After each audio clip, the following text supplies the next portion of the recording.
At first glance, most people might associate this picture with the seemingly endless supply of infamous UFO hoaxes that have taken place over the years. However, you may be surprised to find that there is something a bit different about this particular image. Connected to these two photographs is a story that spans more than 50 years, which involves worldwide media coverage, numerous investigations, and two ordinary farmers from McMinnville, Oregon. This is the story of one of the most debated UFO photographs of all time.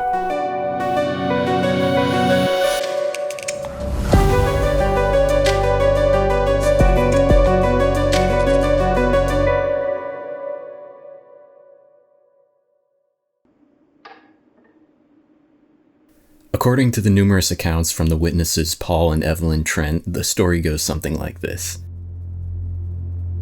On May 11th, 1950, at about 7:45 p.m., Evelyn noticed a strange object floating in the sky towards the northeast. Upon seeing it, she called for her husband Paul, who was inside the house at the time. He rushed outside to see for himself, and that's when they both thought to use their camera to capture this rare moment. After Evelyn retrieved it from the house, Paul took these two photographs.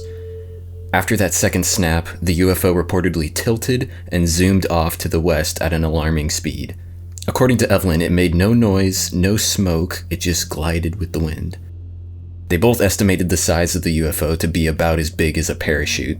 It had a bright silver color like aluminum, with some bronze mixed in, mostly near the bottom.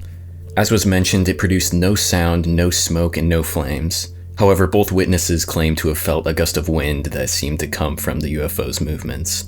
What sets this particular instance apart from other UFO sightings is how the Trents responded to the incident. Usually when someone creates a UFO hoax, they try to share it with as many people as possible in hopes of creating a viral sensation. The Trents, however, weren't as vocal about their experience, and in the 1950s you couldn't exactly go viral like you can now. They took their time before getting their pictures developed, and even then they only told a few select friends about the pictures, out of fear that they had uncovered some kind of secret government aircraft. Paul even expressed that they were a bit afraid of the pictures, saying that they might bring them some trouble. Regardless, as one might expect with such controversial photographs, word spread throughout the town very fast. One of the few individuals that the Trents shared their pictures with was their local banker, who then showed them to the newspaper reporter Bill Powell of the McMinnville telephone register. After some snooping around the Trent household, Bill found the original photos hiding underneath a sofa, and the Trent's children were playing with them, actually. He took them back to his office and investigated them thoroughly until he concluded that they had not been tampered with at all. So, on June 8th, the McMinnville telephone register published the story with the headline, "At long last, authentic photographs of flying saucer?" Part of the editor's notes reads, "After careful consideration, there appears to be no possibility of hoax or hallucination connected with the pictures. Therefore, the telephone register believes them authentic." This was basically the main event responsible for putting the story into mainstream news coverage. It showed up in various newspapers across the nation, including Life magazine, and the publicity even resulted in the Trents being flown out to New York City to appear on a television talk show called We the People. However, along with fame, these average farmers also received manipulation. According to the Trents, the crew of We the People encouraged them to lie about their experience and add details that hadn't actually happened. In rebellion, the Trents stood their ground and made it clear that they wouldn't star in the show unless they could tell the story the way it had actually happened. On top of this, Life magazine had promised to return the original photos to the Trents while they were in New York, but they failed to do so. Rather suspiciously, they just told the Trents that they had misplaced them. Whether intentional or not, the original negatives would remain lost for about 17 whole years, all while the media took advantage of the Trents and they didn't make a single dollar off of their photos. The Trents gradually shifted out of the spotlight, but their lives were never really the same after the incident. Similarly, debate over the photos remained long after the initial spike in popularity. No one knew exactly what to make of them. Since the original photos were lost, there wasn't a lot of room for professional investigation. Due to this roadblock, McMinnville was left with zero answers for quite some time. The reason these photographs are remembered as some of the most credible images of a flying saucer is thanks to discoveries made by a man named William Hartmann. William Hartmann is a notable astronomer/planetary scientist who at the time worked as an investigator on a UFO research project done by the University of Colorado called the Condon Committee. And this wasn't just some random college project either. It was actually funded by the United States Air Force and led by nuclear physicist Edward Condon. Generally, the Condon Committee is known for concluding that most UFO sightings have some sort of explanation. However, there are a few cases that reached different conclusions. One of those rare scenarios was the McMinnville photos, known as Case 46. Investigation for Case 46 was carried out by none other than William Hartman himself. In 1967, after some cooperation with Life magazine, the Condon Committee rediscovered the images deep within the files of the International News Service, and they were permitted to use them. And so Hartman got to work. To begin, he used reasoning to rule out the following explanations. This left Hartman with two final conclusions that he believed would be the most reasonable. The object was either a small model hanging from the power lines by a string, or it was a large extraterrestrial flying object. The great breakthrough that led Hartman to lean more towards the flying saucer theory was the fact that the underside of the UFO appeared to be very bright, brighter than it should have been had it been a model suspended by the power lines. This can be more easily seen when compared with the underside of other nearby things in the image, like this oil canister. Hartman proposes that the most probable explanation for this brightness would be that the object is much further than it seems, and the light from the sky's atmosphere is scattering below it. Hartman never completely ruled out fabrication, but he believed it was very unlikely. He states that the object could still be a model on a string, it would just have to have an extremely bright underside to get the effect seen in the photos. Additionally, Hartman focuses on the character of Paul and Evelyn Trent to support his case. They had always just been regular farmers who showed no interest in getting any of the nationwide attention that they did. Everyone that Hartman spoke to in McMinnville could attest to the Trents' honesty, and a lot of them actually didn't even believe that the Trents were smart enough or capable of creating a hoax this complex. In conclusion, William states, "This is one of the few UFO reports in which all factors investigated, geometric, psychological, and physical, appear to be consistent with the assertion that an extraordinary flying object, silvery, metallic, disc-shaped, tens of meters in diameter, and evidently artificial, flew within sight of two witnesses." Upon finishing the job, Hartman returned the photos to the United Press International, which gave the photos back to the McMinnville News Register when the Trents asked for them. However, for some reason, the editor of the News Register failed to return the photos back to the Trents, even though he had them in his possession. Because of this, the original negatives would once again remain lost for 5 years until another researcher named Bruce Maccabee got a hold of them. Most of Mr. Maccabee's work was in response to the main points brought up by skeptics, which we will discuss later, but he also presented some original research as well. For example, he attempted to estimate the rough distance of the unknown object using photogrammetry. This process is very complicated, and to be honest, I'm not sure I entirely grasp it. Regardless, here's my interpretation. It sounds like what Bruce Maccabee did was he roughly estimated the sizes of different objects in the image. Like he assumed that the rafters were 2x4s, and the distance between them wasn't more than 2 feet. He then used this information to make logical guesses as to the size of other things in the image, and he just kept doing that, and so on and so on. All while he was sketching out a recreation of the scene with these measurements in mind. Once enough details were calculated, he was able to roughly estimate the position Paul was in when he took both the first and second photos.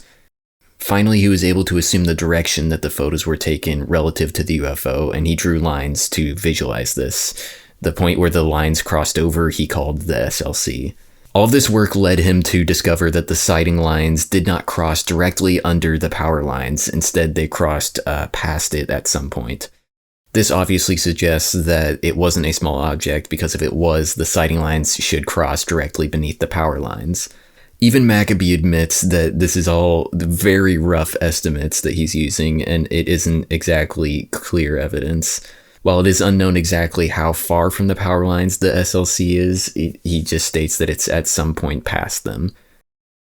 Having spoken directly to the Trents on numerous occasions, Maccabee could also vouch for their sincerity.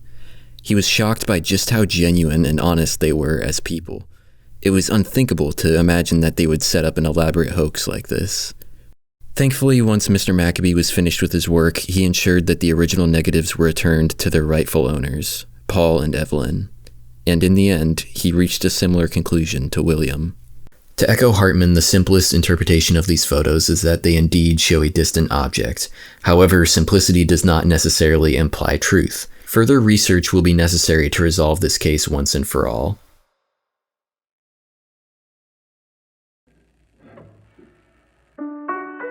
Of course, William and Bruce's research was met with some skepticism. One of the more popular theories was that the UFO was actually a side mirror of an old truck, which would explain the extremely bright underside. Other more analytical theories were brought up by researchers, most prominently UFO skeptics Robert Schaefer and Philip Klass.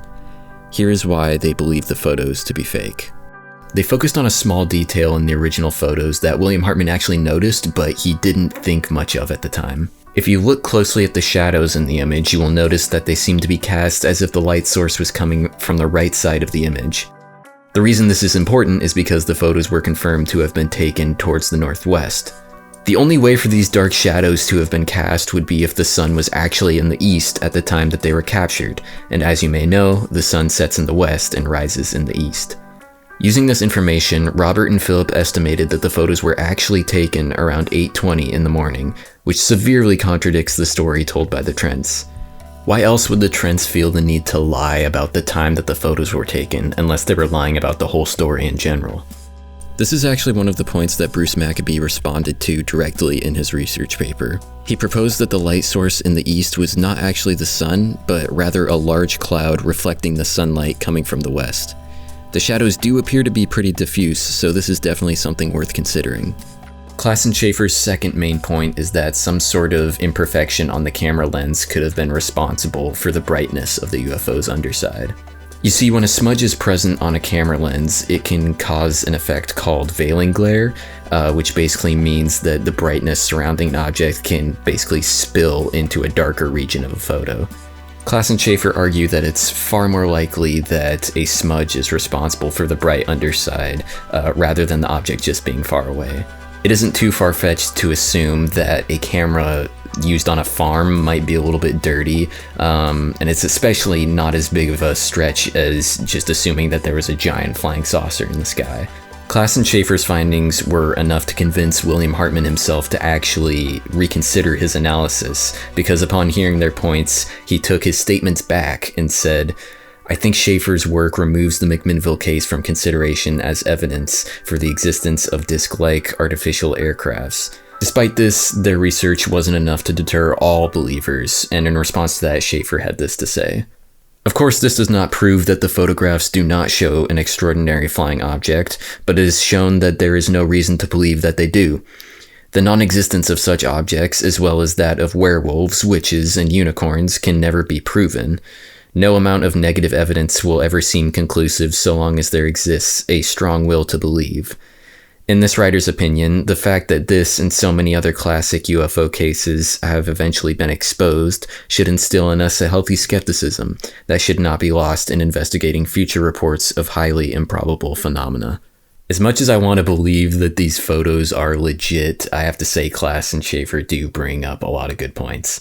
It is always most wise to assume that the least extravagant explanation is probably the correct one, but just assuming still doesn't provide any clear answers. In fact, you may have noticed, but all the researchers so far have been very hesitant to present any conclusion as fact. For a while, there simply wasn't enough information for either side to end the debate for good.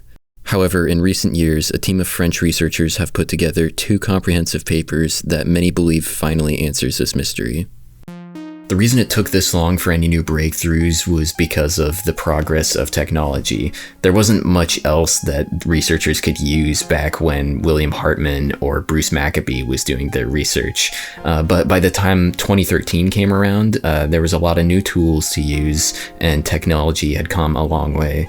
The majority of the research done by these French researchers, Antoine, Francois, and Jeff, was thanks to the analytical computer software IPACO. They used this software to calculate the sizes and distances with more accuracy than Maccabee's estimations. According to its geometric analysis of the photos, the variation in distance between the UFO and the lower wire in both pictures is less than 0.4%, which means it's basically identical. This heavily implies that the hanging model theory is true because these results would be very hard to get with a real flying saucer, especially if it was moving as fast as Paul said it was. Because Paul said that he had to step towards the right a little bit because the UFO had went behind the shed, or it went out of view of the camera, so he had to move to the right to get it back into view.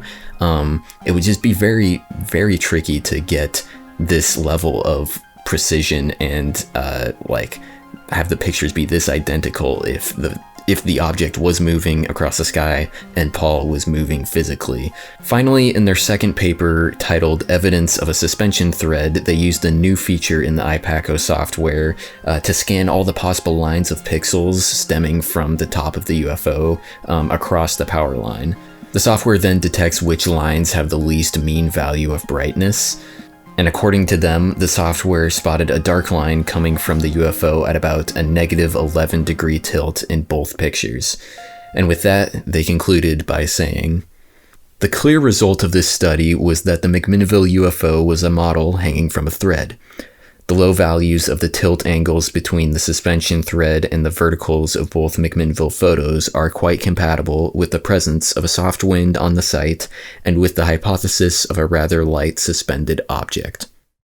At last, everything leading up to this point, including the time of day discrepancy, the conveniently placed wires, and now the clear suspension thread, culminated in laying the case to rest once and for all. Except, as simple as it would be to do that, I would argue that it isn't completely finished. For starters, the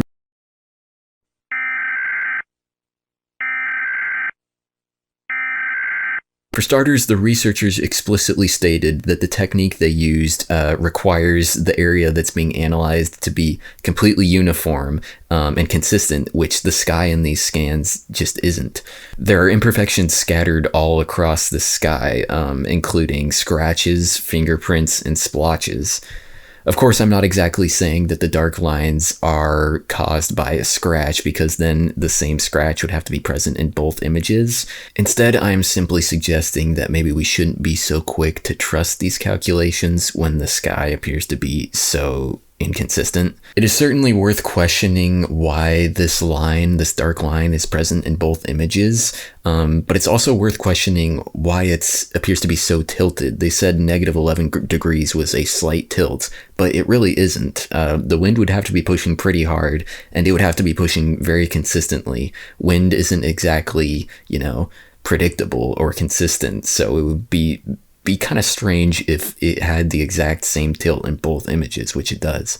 If the wind really was responsible for such a great tilt, it wouldn't have been consistent across both images, in my opinion. Just to top it all off, the scientific software that they used to do their research was created completely by them with the sole purpose of debunking UFO photos. It isn't like open source or free to the public to use either. If you want to use it, it's locked behind a paywall, and on top of that, you have to get their individual permission to use it before they can even send you a key. And I couldn't find any outside sources to verify the accuracy of this software's calculations, so all we really have to base it off of is their crappy website. If the software was made by a third party, or even supported by anyone other than these researchers, I would say that this case is closed. However, for these reasons, there are certainly many things to consider before we trust this study as irrefutable evidence. I will say that if we can trust the IPACO team's findings, if we could trust them, I would say they make really strong arguments, and it's no question why most people were okay leaving it at this. Not everyone agreed that this was conclusive. Bruce Maccabee still stood his ground and believed that the photos were genuine. But the majority of people were satisfied with this conclusion, combined with all the other skeptical points that were brought up in the past. And so, as time went on, even the most niche UFO communities lost interest in this mystery, and this is basically where the mystery has died.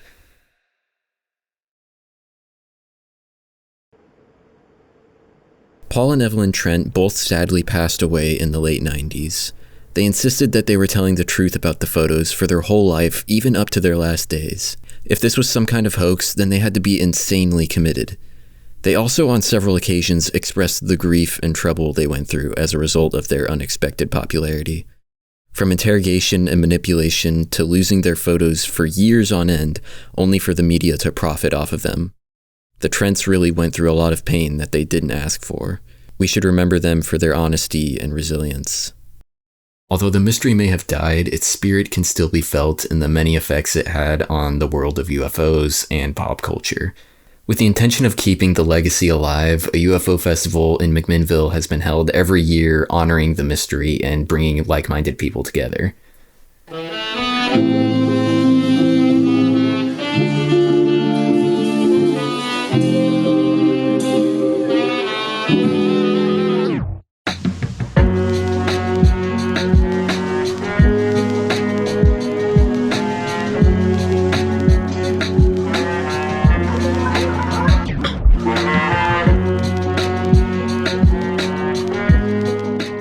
I was actually fortunate enough to visit the UFO festival myself and see what it was all about. And I'll be honest, I was expecting to see a lot of people wearing tinfoil hats and talking about conspiracy theories, but what I saw was actually very different. Don't get me wrong, there were still plenty of tinfoil hats, but it was clear that most people were there either for the food, the music, or the costumes, stuff like that. Which is wonderful on its own. It's good to see people gathering around and having fun together. Unfortunately, that seemed to be the only reason that anyone was there. I got the feeling that nobody there really knew about the Trent photos that had actually started the festival in the first place.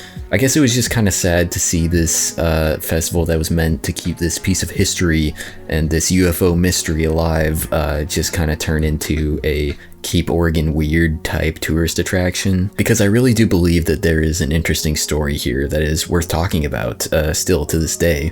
If not for just the sake of mystery, then for the sake of the Trents, who for their whole lives up until the days that they passed away, claimed to be telling the truth.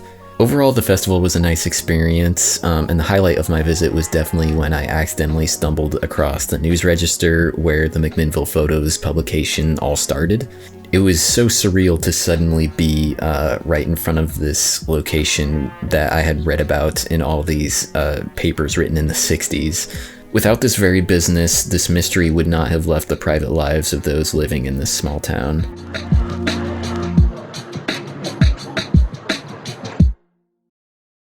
Now let's talk about the nature of the photos and my personal thoughts. It's no question that the quality of these pictures isn't great. This can be even further proven when you look at something like the Life magazine's photos, which were professionally taken and in the same location.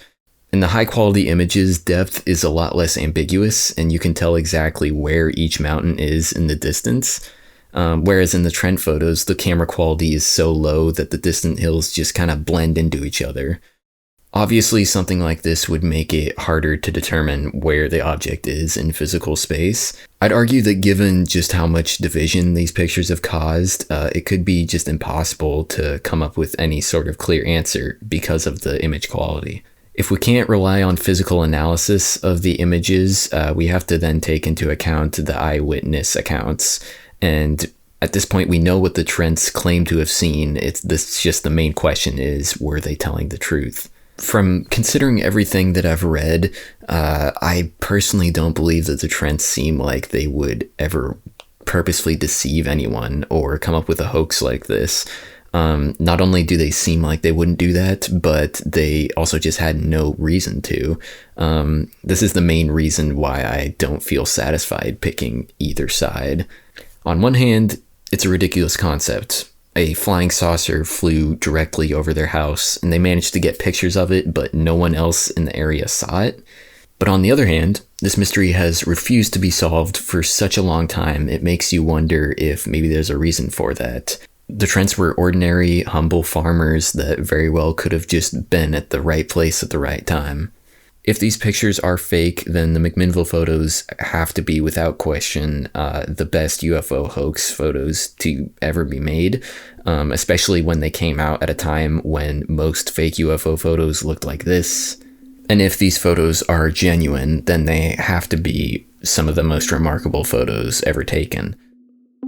Either way, that makes these two photographs incredibly important and worth discussing for years to come. As people, we are all looking for something to believe in. Whether it's religion, politics, or in some cases aliens, we all have something that we use to attach meaning to our lives. To believe in the McMinnville photos also means to believe in the Trents. It means to believe that these ordinary people stood their ground in the face of endless criticism and manipulation, all for the sake of honesty. This has less to do with believing in aliens and more to do with believing in each other. And for this reason, all I can say is that I want to believe, and you should too.